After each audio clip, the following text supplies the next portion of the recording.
Welcome viewers. அது மே 7, 2017 பெங்களூருடைய புறநகர பகுதியான கங்கேரி satellite down தன்னுடைய வழக்கமான பரபரப்பை தொலைச்சிட்டு கொஞ்சம் ஓய்வா இருந்த அதே நேரத்துல ஓய்வு நாளான அந்த சண்டேல கூட ஓய்வு இல்லாம வேலை செஞ்சுட்டு இருந்த கங்கேரி போலீஸ் ஸ்டேஷன்ல இருந்த ஆபீசர்ஸ் மட்டும் ரொம்பவே பரபரப்பாக ஆரம்பிச்சாங்க. அதுக்கு காரணம் அவங்களுக்கு வந்த ஒரு போன் கால். அதே பகுதியை சேர்ந்த 35 வயதான நவீன் அப்படிங்கிற நபர் தான் அவங்களுக்கு போன் பண்ணியிருந்தாரு. அப்படி போலீஸ்க்கு போன் பண்ண நவீன் தன்னுடைய வீட்டுக்குள்ள இருந்து தாங்க முடியாத அளவுக்கு ஒரு ஸ்மெல் வருது. என்ன அப்படின்னு எனக்கு தெரியல, எனக்கு என்னமோ சந்தேகமா இருக்கு, நீங்க கொஞ்சம் நேர்ல வந்து பார்க்க முடியுமா அப்படின்னு கேட்க ஆரம்பிக்கிறாரு. வீட்டிலிருந்து ஸ்மெல் வர்றதுக்கெல்லாம் போலீஸ் வந்து பார்க்க முடியுமா அப்படின்னு ஆரம்பத்துல டென்ஷனான போலீஸ் அடுத்து அவர் சொல்ல ஆரம்பிச்ச வார்த்தைகளை கேட்டதும் அவருடைய குரல்ல இருந்த பதட்டத்தை புரிஞ்சுக்கிட்டதும் அதே பரபரப்ப அவங்களும் அவர்கிட்ட இருந்து கொஞ்சம் கடன் வாங்கிட்டு நவீனுடைய வீட்டை நோக்கி இப்ப போக ஆரம்பிக்கிறாங்க. அந்த வீட்டை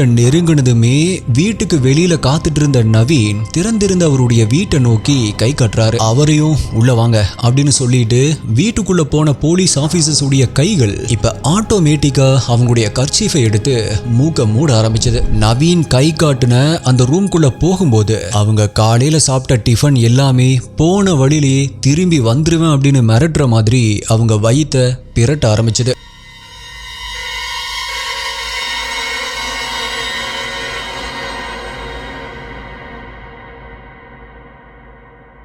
இப்ப என்னதான் தாங்க முடியாத ஒரு ஸ்மெல்லா இருந்தாலுமே அது அவங்களுக்கு அடிக்கடி பழக்கமான ஒரு ஸ்மெல் தான் அப்படிங்கறதாலையும் உள்ள என்ன இருக்கும் அப்படின்னு அவங்க ஆல்ரெடி கெஸ் பண்ணிட்டதாலையும் அவங்களுடைய டியூட்டிய அவங்க அப்படியே கன்டினியூ பண்ண ஆரம்பிச்சாங்க. ஆனா அந்த சந்தேகப்படுற ரூம்குள்ள எவ்வளவு தேடியுமே எதுவுமே கிடைக்கல. அப்படின்னா அந்த ஸ்மெல் எங்கிருந்து வருது அப்படின்னு யோசிச்ச போலீஸ் அங்க திறந்திருந்த ரூம்ல மூடி இருந்த ஒரு கப்போர்டை நோக்கி போக ஆரம்பிக்கிறாங்க. அந்த கப்போர்டை அவங்க நெருங்க அவங்க தேடி வந்த விஷயமும் நான் இங்க தான் இருக்கேன் அப்படின்னு சொல்ற மாதிரி இன்னுமே ஸ்ட்ராங்கான ஸ்மெல்ல வெளிப்படுத்தி தன்னை கண்டுபிடிக்க சொல்லி அவங்கள கெஞ்ச ஆரம்பிக்குது. போலீஸும் அந்த மர்மத்தை கண்டுபிடிக்க அந்த கப்போர்டை திறக்க முயற்சி பண்றாங்க. ஆனா என்னதான் அவங்க முயற்சி பண்ணினாலுமே அவங்களால அதை திறக்க முடியல. ஒருவேளை அந்த கப்போர்ட் லாக் ஆயிருக்கோ அப்படின்னு பார்த்தா அந்த கப்போர்டுக்கு லாக்கே இருக்கிற மாதிரி தெரியல. நவீனும் லாக் எல்லாம் இல்ல அப்படிங்கறத கன்ஃபார்ம் பண்றாரு. அப்பதான் போலீஸ் இன்னொரு விஷயத்தை நோட் பண்றாங்க. அது அந்த கப்போர்டை திறக்க முடியாதபடி யாரோ அதை சிமெண்ட் பூசி மூடி வச்சிருக்காங்க அப்படிங்கிறது தான். சோ இப்ப போலீஸ்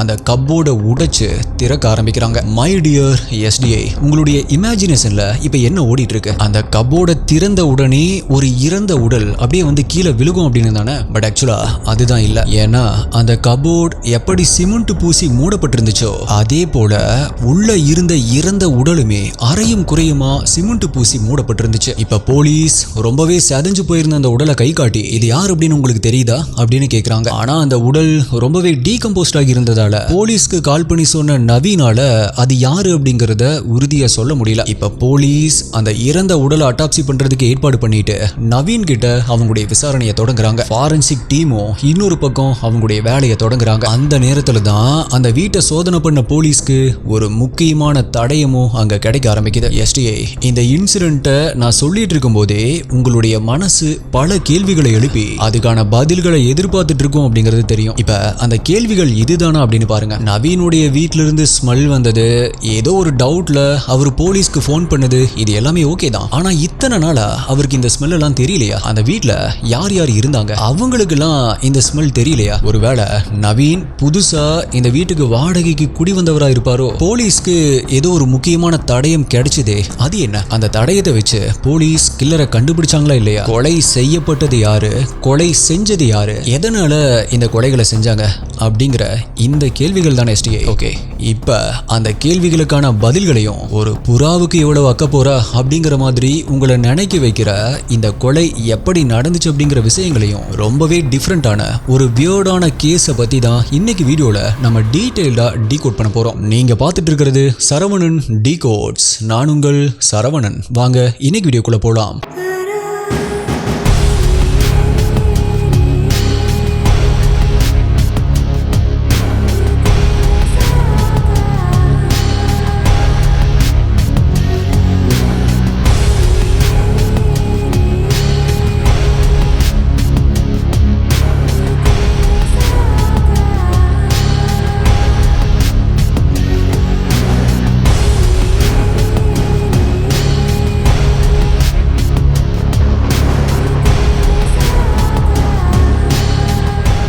நம்ம சேனல்ல கிரைம் கேசஸை பத்தி பேசும் பொழுது அதோடைய மெயின் மோட்டிவ் பெரும்பாலும் மணி தான் அப்படின்னு நீங்க கவனிச்சிருப்பீங்க. அந்த அளவுக்கு பணம் எல்லோருடைய வாழ்க்கையிலுமே ரொம்பவே முக்கியம். பட் அந்த பணத்தை சரியான வழியில சம்பாதிக்கிறதும் அதை ஃபியூச்சருக்காக க்ரோ பண்றதும் அதை விட முக்கியம். நிறைய பேர் அவங்களுடைய சேவிங்ஸை எஃப்டில தான் போடுறாங்க. ரிட்டர்ன்ஸ் வெறும் 5 to 6% தான். இருந்தாலுமே ஏன் எஃப்டியை சூஸ் பண்றாங்க தெரியுமா? நம்மளுடைய பணம் சேஃபா இருக்கிறதா ஒரு ஃபீல். பட் இப்போ உங்களுக்கு தேவை உங்களுடைய பணத்தை மல்டிப்ளை பண்ற ஒரு இன்வெஸ்ட்மெண்ட். அதாவது மார்க்கெட் நல்லா பெர்ஃபார்ம் பண்ணும் பொழுது க்ரோ ஆகணும். அதே சமயம் உங்களுடைய இன்வெஸ்ட்மெண்ட்ல ₹1 கூட குறையாம கேபிட்டல் கேரண்டியும் கிடைக்கணும். அதாவது நீங்க போட்ட முதலீடு பண்ண பணத்துக்கு எதுவுமே ஆகக்கூடாது. HDFC லைஃப் அப்படி ஒரு வாய்ப்பை அவங்களுடைய புது NFO ஆன டாப் 500 மல்டி ஃபேக்டர் 50 ஃபண்ட் மூலமா கொடுக்குறாங்க. ஆனா இந்த NFOல இன்வெஸ்ட் பண்றதுக்கான கடைசி டேட் செப்டம்பர் 30 தான். ஸோ இதை பத்தி தெரிஞ்சுக்க அண்ட் இன்வெஸ்ட் பண்ண அதோட லிங்க்ஸை டிஸ்கிரிப்ஷன்லயும் டாப் கமெண்ட்லயும் கொடுத்திருக்கேன். இந்த NFOல நீங்க எவ்வளவு வேணாலுமே இன்வெஸ்ட் பண்ணலாம். இதோடைய NAV பிரைஸ் ₹10 தான். இந்த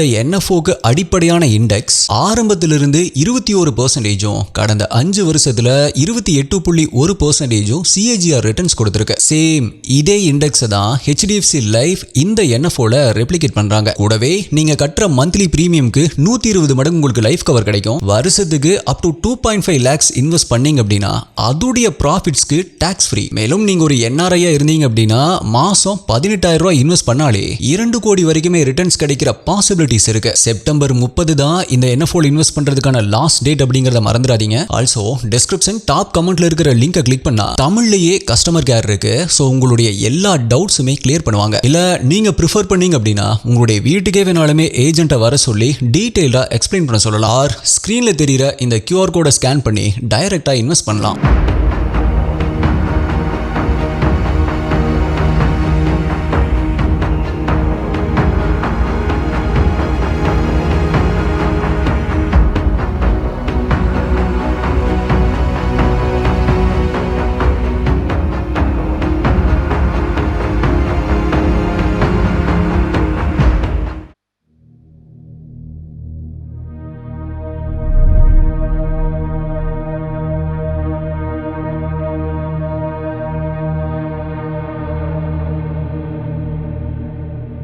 இந்த கேஸ்குள்ள நாம டீப்பா போறதுக்கு முன்னாடியே நான் இன்ட்ரோல சொல்லியிருந்த கேள்விகள்ல சில கேள்விகளுக்கான பதில்களை ஃபர்ஸ்ட் டைம் இப்பவே சொல்லிடலாம் அப்படின்னு நான் நினைக்கிறேன். Hopefully it won't reveal any twist. Okay, first doubt.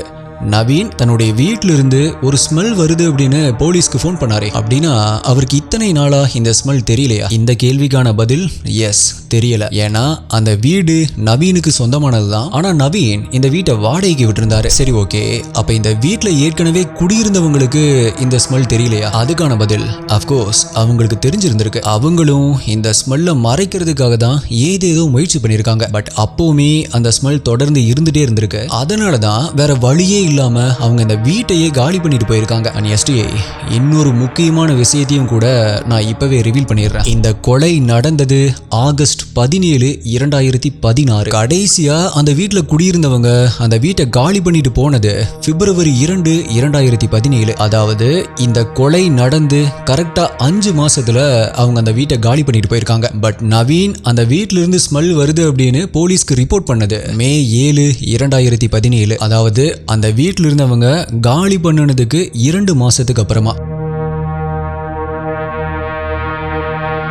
இப்ப இதிலிருந்து ஏதாவது உங்களால கெஸ் பண்ண முடியல STA? மேபி நவீன் ஏதோ ஒரு காரணத்துக்காக யாரையோ கொலை பண்ணிட்டு அந்த இறந்த உடலை அந்த வீட்டுடைய கபோர்ட்ல வச்சு புதைச்சிட்டு அதுக்கப்புறமா அந்த வீட்டை வாடகைக்கு விட்டுருந்தாரா? இல்ல ஏற்கனவே குடியிருந்த அந்த நபர்கள் இந்த கொலையை பண்ணிட்டு வீட்டை காலி பண்ணிட்டு போயிட்டாங்களா? இல்ல அப்படின்னா அந்த வீட்டுக்கு புதுசா குடி வந்தவங்க ஏற்கனவே இருந்த அந்த ஸ்மெல்ல தாங்க முடியாம தான் வீட்டை காலி பண்ணிட்டு போனாங்களா? இப்ப வரைக்கும் கிடைச்ச க்ளூஸை வச்சு உங்களுக்கு யார் கில்லரா இருக்கும் அப்படின்னு தோணுது? இப்ப வரைக்கும் இருக்கிற இன்ஃபர்மேஷன் ரொம்பவே கம்மி தான். அப்படின்னாலுமே ஒரு போலீஸா இருந்தா இப்ப வரைக்கும் கிடைச்சிருக்கிற இன்ஃபர்மேஷனை வச்சு உங்களுடைய இன்ட்யூஷன் என்ன சொல்லுது அப்படிங்கறத வீடியோவை பாஸ் பண்ணிட்டு இப்பவே அதை கமெண்ட்ல சொல்லுங்க. அதுக்கப்புறமா வீடியோவை கன்டினியூ பண்ணிட்டு நீங்க கெஸ் பண்ணது கரெக்டா அப்படிங்கறத வீடியோவுடைய எண்ட்ல பார்க்கலாம். ஓகே, ரொம்ப நேரமா இன்ட்ரோ மர்டர் க்ளூஸ்லயே டைம் போயிட்டு இருக்குல்ல, அப்புறம் யாராவது வீடியோ ஸ்டார்ட்ஸ் அட் அப்படின்னு சொல்லிட்டு ஒரு டைம் ஸ்டாம்பை கீழே போட்டு மென்ஷன் பண்ண ஆரம்பிப்பாங்க. So back to the case details. Once அந்த கபோர்டை ஓபன் பண்ணி இறந்த உடலை அட்டாப்சிக்கு அனுப்பின போலீஸ் ஸ்மெல் வருது அப்படின்னு போலீஸ் கிட்ட கால் பண்ணி சொன்ன நவீன் கிட்ட இருந்து விசாரணையை தொடங்க ஆரம்பிக்கிறாங்க. அப்ப இதுக்கு முன்னாடி இந்த வீட்டுல குடியிருந்தவங்க எப்ப வீட்டை காலி பண்ணிட்டு போனாங்க, யார் யார் அந்த வீட்டுல இருந்தாங்க அப்படிங்கிற டீடைல்ஸை போலீஸ் கலெக்ட் பண்ண ஆரம்பிக்கிறாங்க. அப்படி கலெக்ட் பண்ணி அந்த நம்பருக்கு கால் பண்ணி பாக்குறாங்க. பட் போலீஸால அவங்கள ரீச் பண்ண முடியல. அதே சமயம் போலீஸ் இறந்த உடலை கைப்பற்றின அந்த வீட்டுல இருந்து ஒரு செல்போனை எடுக்கிறாங்க. துரதிர்ஷ்டவசமா அந்த இறந்த நபர் மாதிரி அந்த போனும் டெட் ஆகி தான் இருந்திருக்கு. பட் இது போன் தானே, கொஞ்சம் சார்ஜை போட்டு அதை ஆன் பண்ண போலீஸ்க்கு அந்த போன் ஒரு ஏரோநாட்டிக்கல் இன்ஜினியரிங் படிக்கிற ஒரு ஸ்டூடெண்ட்டுக்கு சொந்தமானது அப்படிங்கிற விஷயமும் தெரிய வருது. அது மட்டும் இல்ல, அந்த ஏரோநாட்டிக்கல் இன்ஜினியரிங் படிக்கிற அந்த ஸ்டூடெண்ட் தான் 100% கில்லரா இருப்பான் அப்படிங்கிற முடிவுக்கும் போலீஸ் உடனடியா வராங்க. இப்ப அந்த போன்ல இருந்த டீடைல்ஸை வச்சு பிடதி அப்படிங்கிற பகுதியை சேர்ந்த நந்தீஸ் அப்படிங்கிற 21 வயசான ஏரோநாட்டிக்கல் இன்ஜினியரிங் ஸ்டூடெண்ட்டை அரெஸ்டும் பண்றாங்க.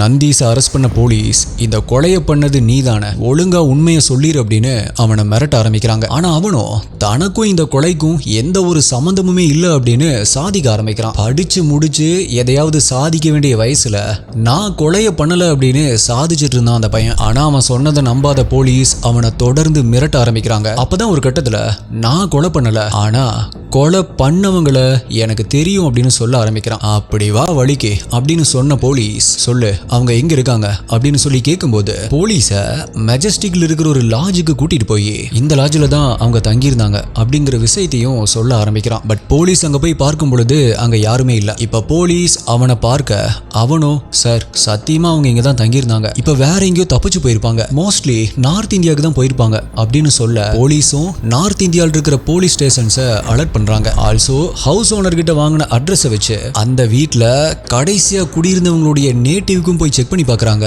பட் எந்த ஒரு யூஸுமே இல்லை. அவங்கள பத்தி, அவங்க இப்ப எங்க இருக்காங்க அப்படிங்கறத பத்தி எந்த ஒரு டீடைல்ஸுமே கிடைக்கல. At the same time north இந்தியால இருந்துமே அவங்களுக்கு எந்த ஒரு தகவலுமே கிடைக்கல. ஸோ நாளடைவுல இந்த கேஸ் ஒரு கோல்ட் கேஸா மாற ஆரம்பிக்குது. கெங்கேரி போலீஸும் கிட்டத்தட்ட இந்த கேஸை மறந்துட்டு மற்ற வேலைகளை பார்க்க ஆரம்பிக்கிறாங்க. இப்படியே நாட்கள் ஓட ஆரம்பிக்குது.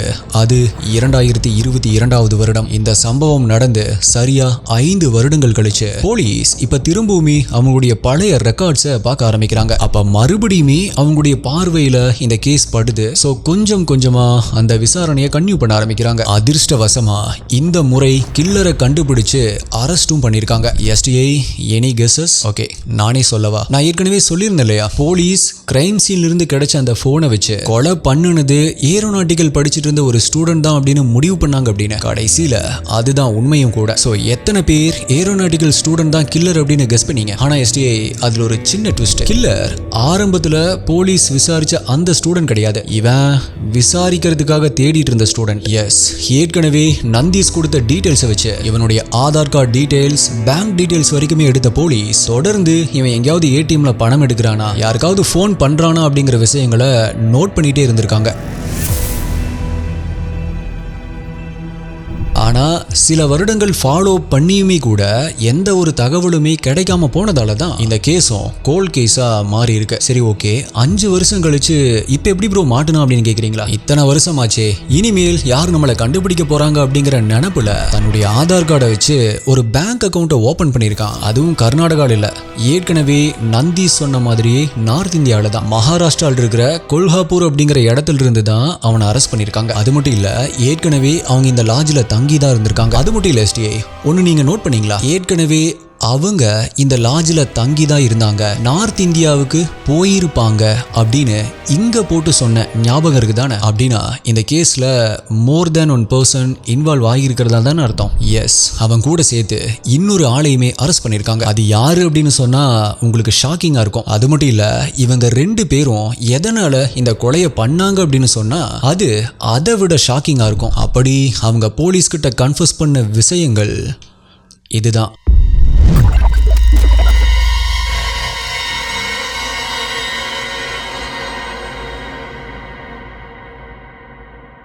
அது ஆகஸ்ட் 17, 2016 வருடம். ஏரோநாட்டிக்கல் இன்ஜினியரிங் படிச்சுட்டு இருந்த கெங்கேரியில தன்னுடைய அம்மா மற்றும் பாட்டியோட தங்கியிருந்த 21 வயசான சஞ்சய் 69 வயசான தன்னுடைய பாட்டி சாந்தகுமாரிக்காக ஆசையா ஒரு ஹோட்டல்ல இருந்து ஒரு கோபி மஞ்சூரியன் ஒண்ண பார்சல் வாங்கிட்டு வீட்டுக்கு வந்திருக்கான். பேரன் ஆசையா இப்படி எதையாவது வீட்டுக்கு வாங்கிட்டு வந்தா பாட்டியுடைய ரியாக்ஷன் எப்படி இருந்திருக்கும்? அப்படியே சந்தோஷத்துல பேரனுக்கு முத்தம் கொடுக்கணும் அப்படின்னு தோணாது. ஆனா சாந்தகுமாரிக்கு அப்படியெல்லாம் தோணல. அப்படி ஆசையா பாட்டிக்காக பேரன் வாங்கிட்டு வந்த பார்சலுக்கு பாட்டி கொடுத்த பரிசு கோபம் மட்டும்தான். ஏண்டா நம்ம இருக்கிற நிலைமையில இதெல்லாம் தேவையா? ஏண்டா இப்படி காசை கரியாக்குற அப்படின்னு சொல்ல ஆரம்பிச்சிருக்காங்க. இப்படி பாட்டி ஒன்னு சொல்ல பேரன் பதிலுக்கு ஒன்று சொல்ல அவங்களுக்குள்ள ஒரு விவாதம் உருவாக ஆரம்பிச்சிருக்கு. அந்த விவாதம் அப்படியே வாக்குவாதமாகி கடைசியில விதண்டாவாதமா மாறி இருக்கு. அந்த விதண்டாவாதம் அடுத்தது சண்டை தாக்குதலா மாற ஆரம்பிச்சிருக்கு. என்னடா இது, ஒரு புறாவுக்கு போரா அப்படிங்கிற மாதிரி ஆசையா ஹோட்டல்ல இருந்து கோபி மஞ்சூரியன் வாங்கிட்டு வந்ததுக்கு இவ்வளவு பெரிய சண்டையா அப்படின்னு உங்களுக்கு தோணலாம். ஆனா சாந்தகுமாரி பாட்டியுடைய கோபத்துல ஒரு அர்த்தம் இருந்துச்சு. ஒரு காலத்துல ஓஹோ அப்படின்னு வாழ்ந்த குடும்பம் தான் அவங்க குடும்பம். சிவமோகா டிஸ்ட்ரிக்ட்ல இருக்கிற சாகர் தான் அவங்களுடைய நேட்டிவ். சில வருடங்களுக்கு முன்னாடி வரைக்குமே சந்தோஷத்துக்கு குறை இல்லாம காசு பணத்துக்கு கணக்கு பார்க்காம இருந்த குடும்பம் தான் இவங்களுடைய குடும்பம். பட் ஒரு சில கருத்து வேறுபாடுகளால ஒன்ஸ் சஞ்சயுடைய அப்பாவுக்கும் அம்மாவுக்கும் டிவோர்ஸ் ஆனதுமே அவங்களுடைய நிலைமை தலைகீழா மாற ஆரம்பிச்சது. ஒவ்வொரு விஷயத்துக்குமே பார்த்து செலவு பண்ற நிலைமை உருவாக ஆரம்பிச்சது. ஏற்கனவே மகளுடைய வாழ்க்கை இப்படி ஆயிருச்சே, ஒரு மகனை வச்சுட்டு எப்படி தனியா வாழ போறாளோ அப்படிங்கிற வருத்தத்தில் இருந்த சாந்தகுமாரி தன்னுடைய பேரன் இப்படி அடிக்கடி ஹோட்டலுக்கு போறான், தேவையில்லாம செலவு பண்றான் அப்படிங்கிற வருத்தத்துல ஏற்கனவே அவங்க இருந்திருக்காங்க. அதனாலதான் தன்னுடைய பேரன் ஹோட்டல் இருந்து பார்சல் வாங்கிட்டு வர்றத பார்த்ததுமே அவங்க கிட்ட கோவமா பேச ஆரம்பிச்சிருக்காங்க. பட் பேரனும் இளம் ரத்தம் இல்லையா, பேசுறது பெரியவங்க தானே, தன்னுடைய பாட்டி தானே, நம்மளுடைய நல்லதுக்கு தானே சொல்றாங்க அப்படின்னு எதையுமே யோசிக்காம அப்படி கோவமா பேசிட்டு இருந்தவன் நேரா சமையல் கட்டுக்கு போய் அங்கிருந்த ஒரு தோசைக்கல்லை எடுத்துட்டு வந்து அத அவங்களுடைய தலையிலேயே ரொம்பவே பலமா அடிக்க ஆரம்பிச்சிருக்கான். அப்படி அடிச்ச அடியில அவங்களுடைய தலையிலிருந்து ரத்தம் கொட்ட ஆரம்பிச்சிருக்கு. அந்த நிலைமையிலுமே சாந்தகுமாரி அந்த தாக்குதலை எதிர்த்து போராட முயற்சி பண்ணிருக்காங்க. ஒரு 70 வயசு பாட்டி போராடுறாங்க அப்படின்னா அவங்க மேல விழுகிற அடிய தடுக்க முயற்சி பண்றதே அவங்களுக்கு ஒரு பெரிய போராட்டம் தானே. அவங்க என்னதான் தடுக்க முயற்சி பண்ணாலுமே அவங்க பேரனுடைய அட்டாக்ல இருந்து அவங்களால எஸ்கேப் ஆகவே முடியல. அதுவும் வெறும் கையால அடிச்சிருந்தா கூட பரவாயில்ல, வேற இடத்துல அடிச்சிருந்தா கூட பரவாயில்ல, ஒரு வெயிட்டான தோசை கல்லால தலையிலேயே தொடர்ந்து மிருகத்தனமா அடிச்சிருக்கான். இப்ப வலிய பொறுக்க முடியாத சாந்தகுமாரி தன்னுடைய தலையிலிருந்து வழிகிற ரத்தத்தை பார்த்ததுமே அலறிக்கிட்டே ஒரு ஆழ்ந்த மயக்கத்துக்கு போறாங்க. இப்படி சாந்தகுமாரியுடைய அலறல் சத்தத்தை கேட்டுட்டு அவங்களுடைய பொண்ணான சசிகலாவும் அங்க ஓடி வந்திருக்காங்க. அவங்க அம்மா உடம்புல இருந்த ரத்தம் எல்லாம் தலை வழியா வெளியேறி அங்கிருந்த தரையெல்லாமே பரவி அவங்க ரத்த வெள்ளத்துல மிதக்கிறத பார்த்து இப்ப சசிகலாவுடைய ரத்தம் எல்லாம் ஒரு நிமிஷம் அப்படியே உறைஞ்சு போக ஆரம்பிச்சது. அதை பார்த்துட்டு அப்படியே திரும்பி பார்க்கும் பொழுது அவங்கள பெத்தவங்களுடைய ரத்தம் அவங்க பெத்தவனுடைய கையில் இருக்கிற அந்த தோசைக்கல்லுல தெரிச்சிருக்கிறத பார்த்ததுமே நடந்த விஷயம் அவங்களுடைய மூளையில உரைக்க ஆரம்பிச்சது. இப்ப உறைஞ்சு போயிருந்த அவங்களுடைய ரத்தம் கொதிக்க ஆரம்பிக்குது. பட் பையன் கையில் இருந்த தோசைகள் அவங்களுடைய கொதிப்பை அடக்க ஆரம்பிக்குது. நான் என்ன சொல்ல வரேன் அப்படிங்கிறது உங்களுக்கு புரிஞ்சிருக்கும்னு நினைக்கிறேன். சரி, நடந்து போச்சு. அடிபட்டு கிடக்கிற அம்மாவை ஹாஸ்பிட்டலுக்கு கூட்டிட்டு போலாமா அப்படின்னு யோசிக்க ஆரம்பிக்கிறாங்க. பாருங்க எஸ்டிஐ, ஹாஸ்பிட்டலுக்கு கூட்டிட்டு போகணும் அப்படின்னு துடிக்கல, கூட்டிட்டு போலாமா அப்படின்னு யோசிச்சிருக்காங்க. ஏன்னா அங்க ஹாஸ்பிட்டலுக்கு போனா சாந்தகுமாரி டாக்டர்ஸ் கிட்ட உண்மையை சொல்லி அதுக்கப்புறம் போலீஸ் கேஸ் ஆயிட்டா என்ன பண்றது அப்படிங்கிற ஒரு பயம் தான். ஆனா அவங்களுடைய அந்த முடிவு சாந்தகுமாரியுடைய வாழ்க்கைக்கு ஒரு முடிவுரை எழுதிருச்சு. எஸ், அவங்க 2 பேர் கண்ணு முன்னாடியே கிட்டத்தட்ட 70 வயதான சாந்தகுமாரி தன்னுடைய தலையிலிருந்து அதிகப்படியான ரத்தம் வெளியேறி அந்த மயக்கத்திலேயே பரிதாபமா கொஞ்சம் கொஞ்சமா உயிரை விட்டுருக்காங்க. கொஞ்சம் நினைச்சு பாருங்க, இப்ப சசிகலாவுடைய நிலைமை தான் இருதலை கொல்லி மாதிரி ஆயிருக்கு. ஒரு பக்கம் அவங்கள பெத்த ஒரு தாய் கொலையாகி கிடக்குறாங்க, இன்னொரு பக்கம் அவங்க பெத்த மகன் கொலைகாரனாகி நிக்கிறான். அம்மாவா மகனா அப்படிங்கிற அவங்களுடைய மன போராட்டத்துல கடைசியில மகன் தான் ஜெயிச்சிருக்கான். அம்மாவுடைய மரணத்துக்கு நீதி வேணும் அப்படின்னு நினைச்சா அவங்க பெத்த பையனுடைய கழுத்துக்கு கத்தி வந்துரும். சோ பையனை காப்பாத்தணும் அப்படிங்கிற முடிவுக்கு வந்த சசிகலா தன்னுடைய பையன் எடுக்கிற முடிவுக்கு எல்லாமே தலையாட்ட ஆரம்பிக்கிறாங்க.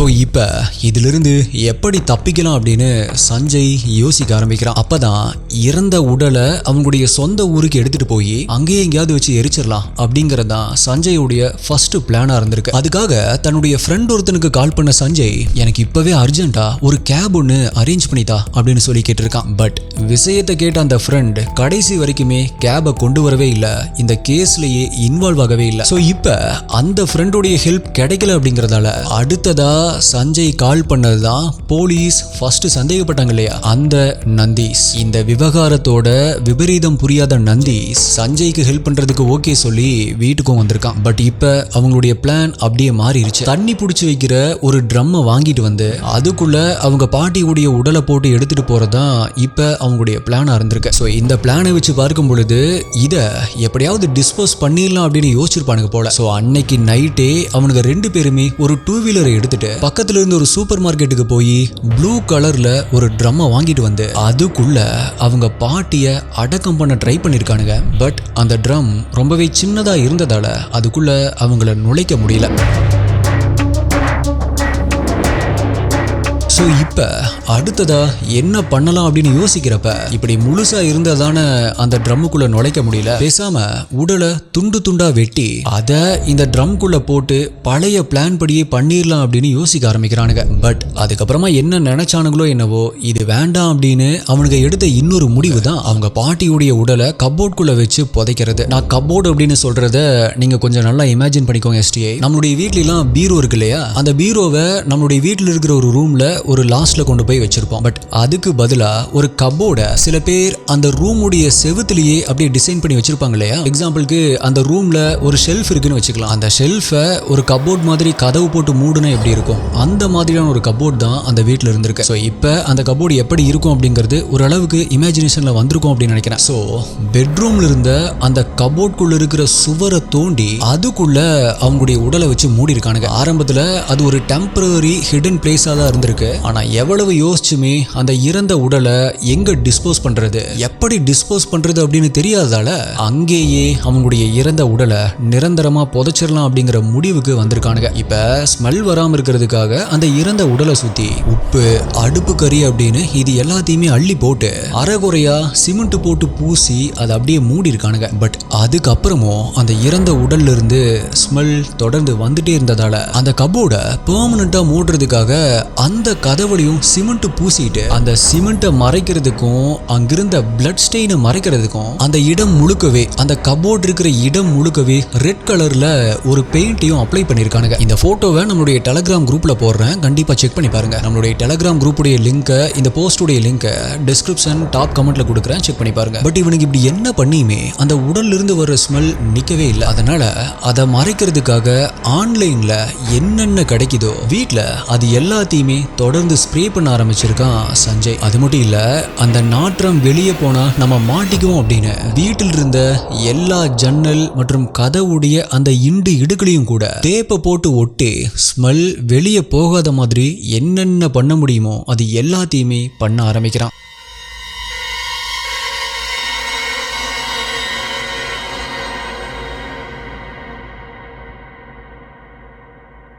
இப்ப சில நாட்கள்லயே அக்கம் பக்கத்தில் இருக்கிறவங்க எங்க பாட்டி அப்படின்னு கேட்கும்போது பையனும் அம்மாவும் சேர்ந்துகிட்டு ஹோம் டவுனுக்கு போயிருக்காங்க அப்படின்னு சொல்லி சமாளிக்க ஆரம்பிச்சிருக்காங்க. இப்படியே நாட்கள் ஓடிட்டே இருக்கு. பட் அந்த ஸ்மெல்லை மறைக்கிறதுக்கு அவங்க படாத பாடு பட வேண்டியது இருந்துச்சு. ஒரு நாள் 2 நாள்னா பரவாயில்ல, மாச கணக்கா எப்படி சமாளிக்கிறது? ஸோ ஃபைனலா அந்த வீட்டை விட்டு வெளியே எங்கேயாவது போயிடலாம் அப்படின்னு முடிவுக்கு வந்தவங்க ஹவுஸ் ஓனர் நவீனுக்கு கால் பண்ணி, நாங்க உடனடியா வீட்டை காலி பண்ணி போறோம், ஸோ நாங்க கொடுத்த அட்வான்ஸை திருப்பி கொடுங்க அப்படின்னு அட்வான்ஸை திருப்பி கேட்டிருக்காங்க. பட் அவங்களுடைய அக்ரிமெண்ட் மே மாசம் தான் முடியுது அப்படிங்கறதால பாதி பணத்தை மட்டும், அதாவது 50,000 ரூபாயை மட்டும் இப்ப ஆன்லைன் பேங்கிங் மூலமா டிரான்ஸ்ஃபர் பண்றேன் அப்படின்னும், அக்ரிமெண்ட் முடிஞ்சதும் மீதி காசை நான் கொடுக்கறதா நவீன் சொல்லியிருக்காரு. அதே போலதான் 2017 மே மாசம் 7ஆம் தேதி அக்ரிமெண்ட் முடிஞ்சதால மீதி காசை பத்தி பேசுறதுக்காக சஞ்சய்க்கு கால் பண்ணி பாக்குறாரு. ஆனா அவர் எவ்வளவு கால் பண்ணியுமே மொபைல் நம்பர் ஸ்விட்ச் ஆஃப் அப்படின்னு வந்ததால சரி ஓகே நம்ம போய் வீட்டை ரெடி பண்ணி அடுத்த ஆளுக்கு வாடகைக்கு விடலாம். சஞ்சய் திரும்ப கான்டாக்ட் பண்ணும்போது அவருக்கு அமௌண்ட்டை செட்டில் பண்ணிக்கலாம் அப்படிங்கிற எண்ணத்துல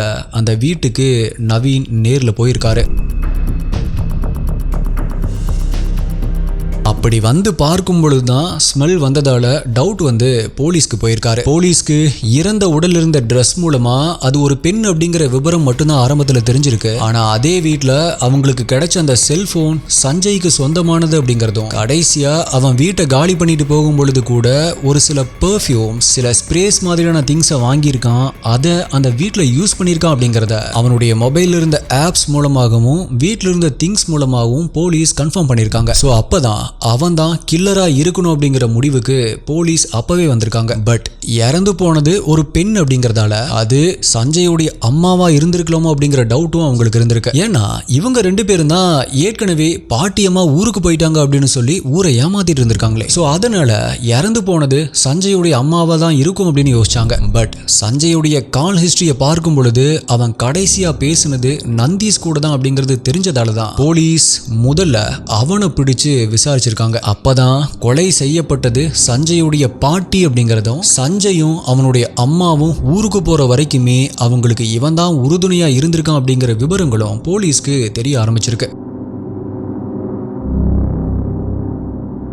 ஆல்சோ ரொம்பவே கிளவரா தங்களுடைய அடையாளத்தை மறைச்சுக்கிட்டு மகாராஷ்டிராவில் இருக்கிற ஒரு ஹோட்டல்ல சப்ளையரா வேலை பார்த்துட்டு வந்த சஞ்சய் அதே ஹோட்டல்ல அவனுடைய அம்மாவுக்கு கிளீனிங் வேலையை வாங்கி கொடுத்துருக்கான். 5 வருஷமா ஏடிஎம் கார்டு, போன் அப்படின்னு இந்த எதையுமே, தன்னுடைய பேர்ல இருக்கிற எதையுமே யூஸ் பண்ணாம இருந்தவன் இனிமேல் யாரு வந்து நம்மளை பிடிக்க போறாங்க அப்படின்னு ரொம்பவே அலட்சியமா தன்னுடைய ஆதார் கார்டை கொடுத்து புதுசா ஒரு பேங்க் அக்கௌண்ட்டை ஓபன் பண்ண ட்ரை பண்ணதால மாட்டி இருந்திருக்கான். ஆல்சோ ஒன்ஸ் இவங்க 2 பேருமே மாட்டினதுமே இறந்த உடல் இருந்த டிஎன்ஏவை சசிகலா டிஎன்ஏவோட கம்பேர் பண்ணி இறந்தது சசிகலாவுடைய அம்மா தான் அப்படிங்கிறதுக்கு எவிடன்ஸையும் போலீஸ் கலெக்ட் பண்ணிருக்காங்க. இன்னொன்னு நோட் பண்ணீங்களா ஸ்ரீயை, போனை யூஸ் பண்ணா நம்ம மாட்டிக்குவோம் அப்படின்னு வீட்லயே விட்டுட்டு போக தெரிஞ்ச அவனுக்கு அதுல இருக்கிற கால் ஹிஸ்டரியை கூட டெலீட் பண்ணணும் அப்படின்னு தோணல பாத்தீங்களா? அப்கோர்ஸ் டெலீட் பண்ணியிருந்தாலும் கூட போலீஸ் அதை ரெக்கவர் பண்ணிருப்பாங்க. பட் மாட்டுனா ஃப்ரெண்டு தானே மாட்ட போறான் அப்படிங்கிற அலட்சியமோ என்னமோ அதை அப்படியே விட்டுட்டு போயிருக்கான்.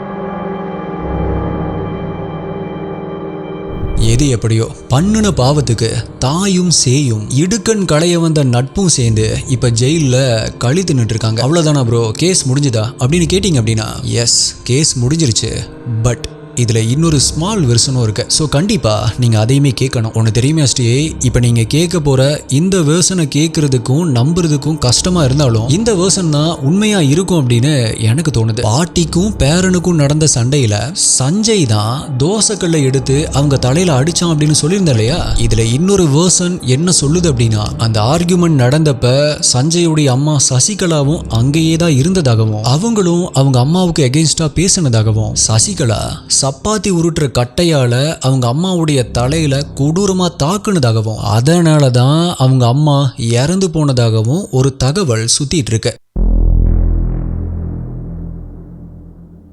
அவங்க சப்பாத்தி கட்டையால அடி வாங்கினாங்களோ இல்ல தோசை கல்லுல அடி வாங்கினாங்களோ இல்ல ரெண்டுமே வெப்பன்ஸா மாறி அவங்களை அட்டாக் பண்ணுச்சோ தெரியல. பட் என்னதான் மீடியாக்கள்ல இது ஒரு கோபி மஞ்சூரியன் வாங்கிட்டு வந்ததால நடந்த சண்டை, அதனால நடந்த கொலை அப்படின்னு சொல்லியிருந்தாலும் கூட இந்த கேஸ்ல மர்மமா சுத்திட்டு இருக்கிற அந்த பகுதி மக்களால வதந்திகளா பேசப்பட்டு இருக்கிறதா அதே மீடியாக்கள்ல வந்திருக்கிற இன்னொரு நியூஸ் தான் எனக்கு உண்மையா இருக்குமோ அப்படின்னு தோணுது. அதாவது மோட்டிவ் ஆஃப் மர்டரை பத்தி பேசிட்டு இருக்கேன் ஸ்டே. அந்த மோட்டிவ் ஆஃப் மர்டர் என்ன அப்படின்னா, சஞ்சயும் சசிகலாவும் சாந்தகுமாரி பேர்ல இருந்த சொத்தை இவங்களுடைய பேருக்கு மாத்தி கொடுக்க சொல்லி கம்பல் பண்ணதாகவும் அதுக்கு அவங்க மறுத்ததால தான் இந்த கொலை நடந்ததாகவும் சொல்லப்படுது. ஆல்சோ கோபி மஞ்சூரியனை சாப்பிட மாட்டேன் அப்படின்னு சொன்னதால பாட்டி கொலை அப்படிங்கறத பார்க்கும் போதே எனக்கு மனசுல தோன்ற முதல் விஷயம் என்ன அப்படின்னா, ஏண்டா அதுல ஏதாவது கலந்து வச்சிருக்கியா அப்படிங்கறது தான். பொதுவாகவே எஸ்டிஐ பெருசா ஆதாரம் இல்லாத விஷயங்களை பத்தி நம்ம எப்போ பேசுறது இல்லை. ஆனா இந்த கேஸுடைய ஹெட்லைனை படிச்ச உடனே தோணுன விஷயம் அப்படிங்கறதால தான்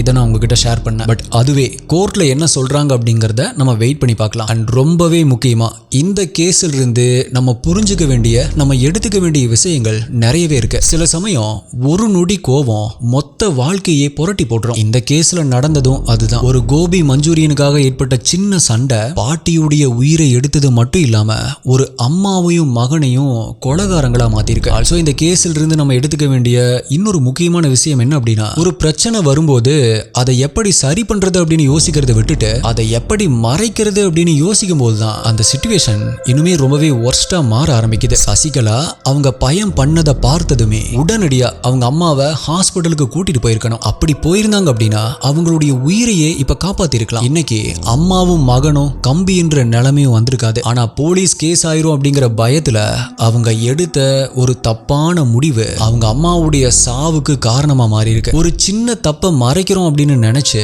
மிகப்பெரிய ஒரு பாவத்தை பண்ணிட்டு அதுக்கான பலனை எதிர்பார்த்து இப்ப காத்துட்டு இருக்காங்க. சோ இந்த கேஸ் நமக்கு உணர்த்துற உண்மை என்ன அப்படின்னா, நமக்கு முன்னாடி இருக்கிற சிச்சுவேஷன் எவ்வளவு மோசமானதா இருந்தாலும் சரி அதை நம்ம நேர்மையான வழியில ஃபேஸ் பண்றது தான் நல்லது அப்படிங்கிறது தான். அப்பதான் அந்த சிச்சுவேஷனை இன்னுமே மோசமாக்காம அதிலிருந்து நம்மளால வெளியே வர முடியும். இது நம்மளுடைய வாழ்க்கையில் இருக்கிற எல்லா விஷயத்துக்குமே பொருந்தும் எஸ்டிஐ. இந்த கேஸுடைய முடிவு இன்னொரு முக்கியமான பாடத்தையும் நமக்கு சொல்லி தருது. என்னதான் நம்ம ரொம்பவே புத்திசாலித்தனமா யாருக்குமே தெரியாம ஒரு தப்பு செஞ்சாலுமே காலம் ஒரு நாள் அதை வெளிச்சத்துக்கு கொண்டு வந்தே தீரும். 5 வருஷம் அவங்க ரொம்பவே புத்திசாலித்தனமா தப்பிச்சிருக்காங்க. ஆனா ஒரு சின்ன அலட்சியம், இனிமேல் யார் நம்மளை பிடிக்க போறாங்க அப்படின்னு அவங்க நினைச்ச அந்த நொடி அவங்க வாழ்க்கையே மாத்தி இருக்கு. அவங்க ஒரு புதிய வாழ்க்கையை ஆரம்பிக்கலாம் அப்படின்னு நினைக்கும் போது அது அவங்க பழைய வாழ்க்கையுடைய முடிவா அமைஞ்சிருச்சு. சோ ஒரு தப்பு பண்ணோம் அப்படின்னா அது இன்னைக்கு இல்ல அப்படின்னா நாளைக்கு நிச்சயமா வெளிச்சத்துக்கு வந்தே தீரும். அதுக்கு தண்டனை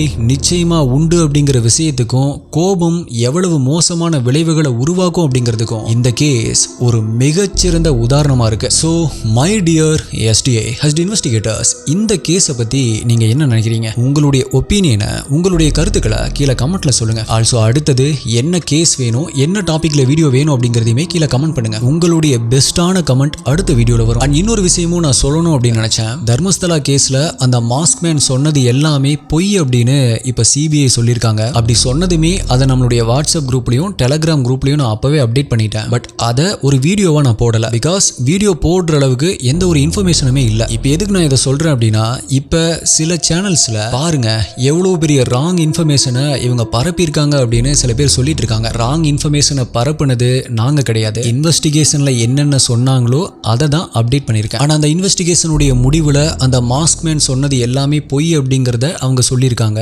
அதையும் நான் அப்டேட் பண்ணியிருக்கேன். அண்ட் அந்த வீடியோ நான் போடல அப்படின்னு சொல்லும் பொழுது நிறைய பேர் கீழே கமெண்ட்ல வந்து எல்லாருமே போடுறாங்க, நீங்க ஏன் போடாம இருக்கீங்க அப்படின்னு சொல்லி போட சொன்னதும் நீங்க தான். அப்படி வீடியோ போட்டதுக்கு அப்புறமா இப்ப சில பேர் அந்த வீடியோவுடைய கமெண்ட்ல போய் உங்க மேல வச்சிருந்த நம்பிக்கையே எனக்கு போயிருச்சு, நீங்க இப்படி பொய் சொல்வீங்க அப்படின்னு நான் நினைக்கவே இல்லை. இந்த மாதிரியும் சில கமெண்ட்ஸ் நான் படிக்க முடிஞ்சது. ஒன்னு தெரிஞ்சுக்கோங்க, நான் இங்க எதையுமே போய் இன்வெஸ்டிகேட் பண்ணியோ களத்துல இறங்கியோ எல்லாத்துக்கிட்ட கேட்டோ எந்த ஒரு இன்ஃபர்மேஷனையுமே கொடுக்கறது இல்ல. நான் இங்க ஜஸ்ட் நரேட் தான் பண்றேன். வீடியோவுடைய ஸ்டார்டிங்லயே ஒரு டிஸ்க்ளைமர் வரும், அது எத்தனை பேர் படிக்கிறீங்க அப்படின்னே தெரியல. நான் சொல்றது எல்லாமே ஆல்ரெடி மீடியால வந்த நியூஸ் ரிப்போர்ட்ஸ், ஆன்லைன்ல இருக்கிற இன்ஃபர்மேஷனை வச்சு மட்டும் தான் நான் நரேட் பண்ணிட்டு இருக்கேன். என்னதான் நம்ம போடுற வீடியோஸ் ஒரு சோசியல் அவேர்னஸ்க்காக இருந்தாலுமே இதிலிருந்து நான் ஏர்ன் பண்ணிட்டு இருக்கேன். ஸோ இது எல்லாமே ஒரு என்டர்டைன்மெண்ட் பர்பஸ்க்காக தான் அண்ட் எஜுகேஷன் பர்பஸ்க்காகவும் தான். ஸோ இது இருக்கிறவங்களுக்கு புரியும் அப்படின்னு நினைக்கிறேன். நான் உங்களை சொல்லலை எஸ்டிஐ, சில பேரை நான் இதில் சொல்லியிருக்கேன். பிகாஸ் அந்த வீடியோல எல்லாம் பார்க்கும் பொழுது எனக்கு கொஞ்சம் கஷ்டமா இருந்துச்சு. ஸோ அவங்களுக்காக தான் நான் இப்படி சொல்லியிருக்கேன், என்ன தப்பா நினைச்சுக்காதீங்க. அண்ட் மறந்துடாதீங்க,